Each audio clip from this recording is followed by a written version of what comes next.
All right, well, moving on now. Wednesdays here on the show, we like to put the spotlight on the farm women's group, Common Ground. Common Ground is a group of farm women who want to be a resource for consumers who want to know more about how their food is grown.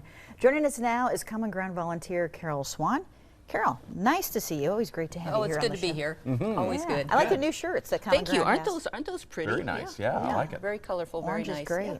So we want to talk about hay and putting up hay and Yes. what kinds of hay are available. You brought some examples. Yes, we always think of hay, putting up hay, the old time kind of way of getting all the neighbor kids over and putting the small squares, you know, the 75-pound small squares in the hot barn in July. That's what people talk about.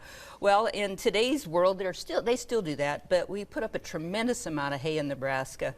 6.3 million ton are harvested in Nebraska over 2.6 million acres. About half the tonnage is grass, about the other half is alfalfa, and this all goes for cattle feed. And I have an example of alfalfa. It's a little leafier, and generally they get several growths out of it in a season, 3 to 4 different cuttings, whereas the grass hay, which is your bromes and timothys and gammas and blue stems and multitude of varieties, are generally put up with just one cutting. Sometimes on the lower marshy areas they can get a second growth later in the fall. But it all goes for cattle feed.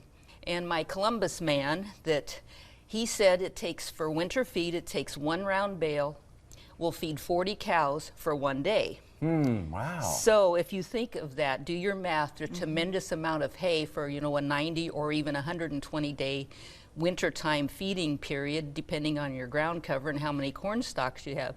How much hay is put up of those big round bales, which are a short, they're not quite a ton, they're like 1,500 pounds, but you think about that. And then you go to points west, where they have the 400 and 500 head cow herds, beef cow herds. How much hay has to be put up to feed those through the winter? Plus, a lot of hay goes into your calves, your weaned calves, your yearlings, your feed yard rations. All that hay goes into our rations for our cattle. And then there's a few, you know, that go for horses and goats and sheep and things like that.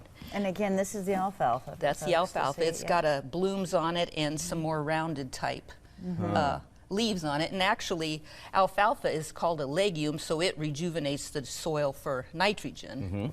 Yeah, we raised a lot of that, Carol. Yeah.